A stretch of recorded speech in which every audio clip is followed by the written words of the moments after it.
샬롬 류 선생의 구속사 전공열차 유도순 목사님의 신구약 성경 파노라마를 낭독하는 시간입니다. 지금은 예레미야애가 서론입니다.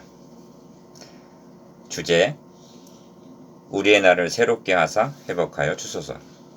애가서는 예루살렘의 바벨론에 의하여 멸망당한 후에 예레미야 선지자가 폐허가 된 예루살렘과 백성들의 참담한 현실을 바라보면서 지은 5편의 슬픈 노래입니다.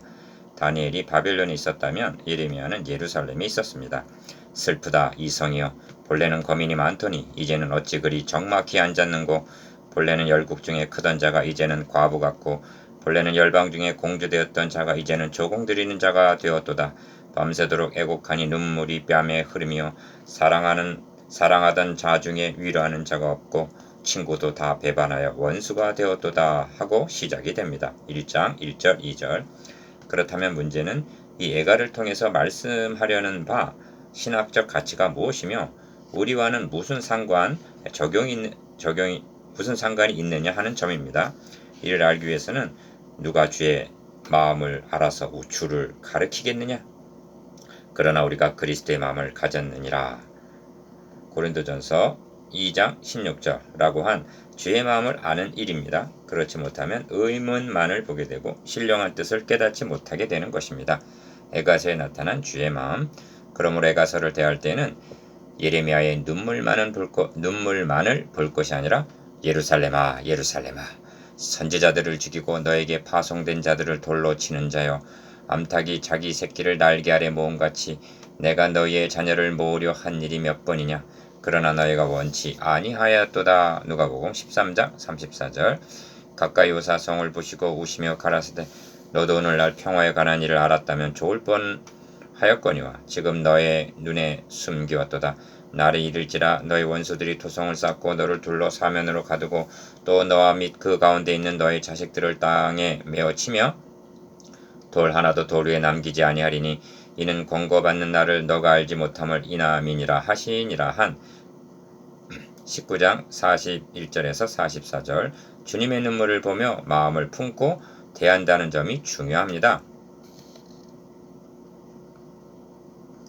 왜냐하면 예루살렘이 멸망하고 성전이 불에 타게 된 원인이 예레미야 애가 당시나 주님 당시나 동일한 것이며, 이는 구속사의 동일선상에서 동일한 원인에 의하여 일어난 동일한 사건이기 때문입니다. 하나님은 예레미야 당시도 예루살렘을 암탉이 새끼를 품음과 같이 품으려 하고 하셨고, 멸망당하는 예루살렘을 보시며 나의 심령이 너희 교만을 인하여 은근히 곡할 것이며 여호와의 양 무리가 사로잡힘을 인하여 눈물을 흘려 통곡하리라 하고 예레미야 13장 17절. 그때도 눈물을 흘리셨기 때문입니다. 구속사의 동일선상에서 일어난 2번의 심판. 그렇다면 예루살렘이 심판받게 된 원인이 무엇인가? 저희 죄가 많음으로 1장 5절, 예루살렘이 크게 범죄함으로 1장 8절, 나의 폐역이 심히 크미니이다 한 1장 20절, 폐역에 대한 증거를 받아서입니다. 그런데 이 점에서 분별력을 가져야 할 점은 저들의 죄가 윤리적인 죄 때문만이 아니었다는 점입니다. 예레미야서에서 보는 바대로 심판당하게 된 치명적인 죄는 우상숭배였던 것입니다. 이것은 무엇을 의미하느냐 하면 하나님께서 아브라함에게 너의 씨로 말미암아 천하 만민이 복을 받으리니 창세기 22장 18절 하고 세워주신 메시아 언약을 배신했음을 의미합니다. 이 점에 확고하지 못하기 때문에 본문에서 교훈만을 보게 되는 것입니다. 어찌하여 우상을 숭배했는가? 예레미야 44장 15절에서 19절까지의 그 이유를 자신들의 입으로 분명히 말하고 있는데, 그리스도를 통해서가 아니라 우상을 통해서 복받기를 원했기 때문입니다. 이는 기복신앙에 깊이 빠져있는 현대교회의 병폐이기도 합니다. 그래서 여호와께서 내게 이르시되 유대인과 예루살렘 거민 중에 반역이 있도다. 예레미야 11장 9절. 내가 그물을 그 위에 베풀며 내 올매에 걸리게 하여 끌고 바벨론으로 가서 나를 반역한 그 반역을 거기서 국문할지며 하십니다. 에스겔 17장 20절. 예루살렘이 로마에 의해서 멸망당한 원인도 동일하게 메시아를 배척한 반역죄 때문임을 명심해야만 합니다. 최후 심판날에도 복음을 믿지 아니한 자들과 끝까지 지키지 못하고 변절한 자들 위해 진노는 임하게 될 것입니다. 반역죄에 대한 진노. 이 점이 본문에 분명히 드러납니다. 성막을 헐어버리시며 절기와 안식일을 잊어버리게 하시며 2장 6절 여호와께서 또 자기 제단을 버리시며 자기 성소를 미워하시며 합니다. 2장 7절 이 모든 것은 하나님 주신 것들입니다. 그런데 하나님께서 자기 제단을 버리시고 자기 성소를 미워하시다가 그리하여 불태워 버리시다니 어찌 이렇게 하셨단 말인가. 메시아 언약을 망각했기 때문입니다. 성막과 제물과 절기와 안식일이 무엇에 대한 상징인가를 상기하시기 바랍니다. 메시아 언약을 상실한 성전 제물 절기는 아무 의미가 없었던 것입니다. 하나님은 이 점을 성전을 건축할 당시 솔로몬에게 경고한 바입니다. 다른 신을 섬겨 그것을 숭배하면 내가 이스라엘을 나의 준 땅에서 끊어버릴 것이요 내 이름을 위하여 내가 거룩하게 구별한 이 전이라도 내 앞에서 던져버리리니 하셨습니다. 열왕기상 9장 6절 7절 이 점을 이사야 선지자는 메시아 언약을 망각한 채 드려지는 제사란 우상 숭배나 다를 바가 없다고 이사야 66장 3절 통렬하게 책망합니다. 하나님은 예레미야 선지자에게 성전 문 앞에 서서 예배하러 들어가는 자들을 향해서 이것이 여호와의 전이라 여호와의 전이라 여호와의 전이라 하는 거짓말을 믿지 말라 하고 예레미야 7장 4절 외치라 명하셨습니다. 교회의 표지가 무엇인가? 말씀이 바르게 선포되는 여부에 달린 것입니다. 복음을 상실한 교회는 더 이상 교회가 아닌 것입니다. 멸망당하게 된 치명적인 죄가 우상 숭배, 우상을 숭배한다는 것은 다름 아닌 메시아 언약에 대한 배신임을 명심하시기를 바랍니다. 그의 설계에 틀린 점이 하나도 없다 해서 옳은 것은 아닙니다. 먼저 그리고 더 많이 강조하고 증거해야 할 사활이 걸려있는 복음을 조금밖에 전하지 않거나 말하지 않고 복 받으라는 말만 한다면 그것은 명백한 잘못인 것입니다. 축복하는데 이는 복음이 놓여 있어야 할 자리를 탐심이 차지하고 있는 것이며 복음을 옆으로 밀어놓고 금송아지를 섬기는 것이나 다를 바가 없는 것입니다. 성경은 탐심은 우상숭배니라 하고 선언합니다. 탐심은 우상숭배니라 축복은 우상숭배니라 세속적 축복을 말씀하는 거겠죠. 그러면 메시아 언약을 상실하게 된 책임이 누구에게 있단 말인가? 너희 선지자들이 너에게 대하여 헛되고 어리석은 묵시를 보았으므로 너의 죄악을 드러내어서 너의 사로잡힌 것을 돌이키지 못하였도다. 저희가 거짓 경고와 미혹해 할 것만 보았도다 하고 2장 14절 말씀을 맡은 선지자에게 있다고 분명히 지적하고 있습니다. 너의 죄악을 드러내지 못하고 미혹해 할 것만 보았다는 말씀은 도끼가 나무 뿌리에 놓였는데도 그들이 내 딸 내 백성의 상처를 심상히 고쳐주며 말하기를 평강하다 하고 예레미야 8장 11절 백성들에게 영합하는 설교만 했다는 뜻입니다. 그러므로 4장 14절에서도 멸망당하게 된 책임이 그 선지자들의 죄와 제사장들의 죄악을 인함이니 합니다. 그래야 제사장들과 선지자들이 성소에서 죽임을 당하도록 버려두신 것입니다. 2장 20절 이 점을 심각하게 받아야 함은 고대하던 그리스도가 오셨는데도 배척하였다가 또다시 예루살렘이 심판을 당하게 된 책임도 동일하게 설교자에게 있기 때문입니다. 주님께서는 호화 있을진저 너희 율법사여 너희가 지식의 열쇠를 가져가고 너희도 들어가지 않고 또 들어가고자 하는 자도 막았느니라 하고 책망하셨습니다.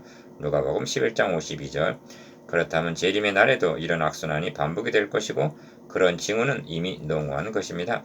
선지자와 제사장의 죄악을 인함이라. 에것의 중심장은 3장입니다. 그러므로 다른 장들이 22절로 되어 있는데 3장은 66절로 되어 있습니다. 3장은 여호와의 노하신 매로 인하여 고난당한 자는 내로라 하고 시작이 됩니다. 3장 1절 그러면 여호와의 매로 인하여 고난당한 나는 누군가? 1차적으로는 예레미야 선지자를 가리킵니다. 그리고 구약교회입니다. 파괴당한 성과 성전을 가리킵니다. 선지자는 이 모든 것을 한 몸의 지체처럼 하나로 여기고 있는 것입니다. 그런데 이를 구속사의 관점으로 보면 몸된 구약교의 머리가 되시는 그리스도를 가리키는 것이 됩니다. 성경은 그리스도께서 첫 언약 구약시대 때 범한 죄를 속하려고 죽으셨다고 히브리서 9장 15절 말씀하고 있으며 신구약을 막론하고 구원은 오직 그리스도의 구속을 통해서만이 가능하여지기 때문입니다. 그렇다면 그리스도는 구약교회의 머리도 되시는 것입니다. 그러므로 여호와의 노하신 매로 인하여 성전이 파괴당한 예표를 통해서 성막 성전으로 임만을 하셔서 고난을 당하실 실체를 본다는 것은 결코 비약이 아닙니다. 솔로몬의 성전이 헐리게 된 것은 자신들의 죄로 인한 것이었으나 성전된 그리스도의 몸이 헐리게 된 것은 요한복음 2장 19절 우리들의 죄를 대신하여 당하신 고난이라는 것이 다를 뿐입니다. 이 성전을 헐라 2일 그러므로 에가서를 음미해보면 처녀 시온의 장막에 노를 불처럼 쏟으셨도다 합니다. 2장 4절 진노는 에가서의 핵심 단어 중 하나입니다. 하나님은 구약시대 내내 길이 참으시던 진노를 로마서 3장 25절 자기 아들 위에 쏟으신 것이 십자가 사건입니다. 2. 내가 부르짖어 도움을 구하나 내 기도를 물리치시며 하고 3장 8절 엘리 엘리 라마 사박다니 하시는 주님의 음성이 들려오고 3.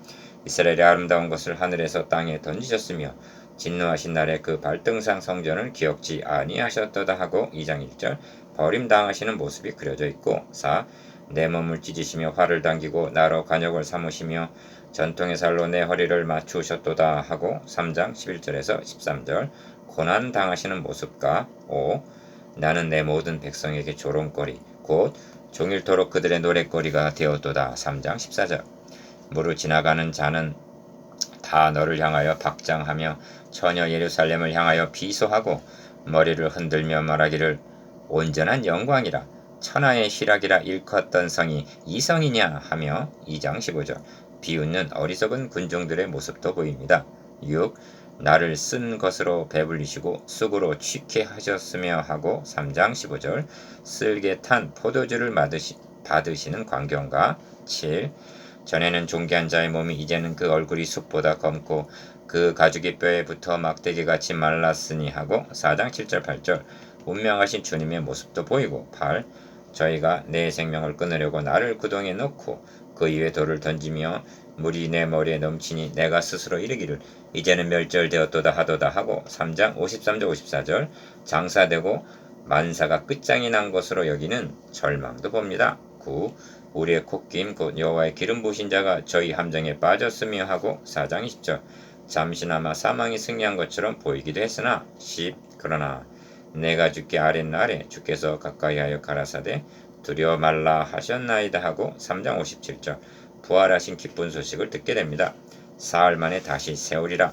그러므로 죄 진노 애통으로 가득 찬 애가 속에서 저가 비록 근심케 하시나 그 풍부한 자비대로 긍휼히 여기실 것임이라 하는 3장 32절 자비 긍휼을 대하게 되는 것입니다. 주께서 인생으로 고생하며 근심하게 하심이 본심이 아니시로다 합니다. 3장 33절 그리하여 중심에 회상한 즉 오히려 소망이 있사오문 하고 3장 21절 소망을 말씀합니다. 그렇습니다. 나 여호와가 말하노라. 너희를 향한 나의 생각은 내가 안하니 재앙이 아니라고 평안이요 너희 장래에 소망을 주려 하는 생각이라 하십니다.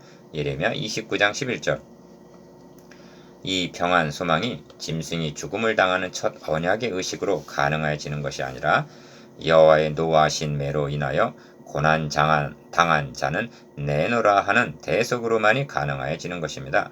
그러므로 사람이 여호와의 구원을 바라고 잠잠히 기다림이 좋도다 합니다. 3장 26절 중심에 회상한 즉 오히려 소망이 있다고 3장 21절 진술하고 있는데 무엇을 회상했을 것인가? 아브라함에게 세워주신 언약을 생각했을 것입니다. 유월절 양의 피로 구원하여 주신 출애굽을 생각했을 것입니다. 한마디로 언약하신 바를 묵묵히 이뤄나오신 하나님의 행사를 회상했을 것입니다. 사람이 한 일을 생각하면 절망뿐입니다. 여러분, 우리도 회상하기를 게을리하지 맙시다. 우리의 현실이 아무리 낭망스럽다 하더라도 하나님의 크신 자비와 긍휼을 묵상하노라면 이것이 아침마다 새로우니 주의 성실이 크도소이다 하고 고백하게 될 것입니다. 3장 23절 주의 성실이 크도소이다. 그러므로 에가서의 기록 목적은 두 가지로 요약할 수가 있습니다. 첫째는 죄가 얼마나 비참한 결과를 가져오는가 하는 죄의 사학성입니다. 죄로 말미암아 예루살렘이 멸망당했다는 것이 문제가 아닙니다.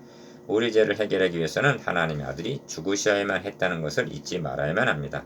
그리고 이를 배척한다면 영원한 멸망이라는 사실입니다. 둘째는 자력구원의 불가능성입니다. 구약의 역사가 예루살렘이 멸망당하는 것으로 끝나고 있음이 이를 단적으로 증언합니다. 그러므로 에가를 다룰 때 저들은 범죄하여 멸망했으나 우리는 죄를 범하지 말자는 식으로 교훈만을 말해서는 아니 됩니다. 그렇게 한다면 행위 구원론이 되고 복음은 필요 없는 것이 되고 주님은 헛되이 죽은 것이 되고 맙니다. 에가서도 우리를 그리스도에게로 인도하는 몽학 선생입니다. 그러므로 에가를 통해서도 그리스도를 만나야 하고 복음이 증거되어야만 하는 것입니다. 에가는 마지막에 이르러 우리의 날을 다시 새롭게 하사 옛적 같게 하옵소서 하고 간구합니다. 5장 21절. 하나님은 대답하십니다.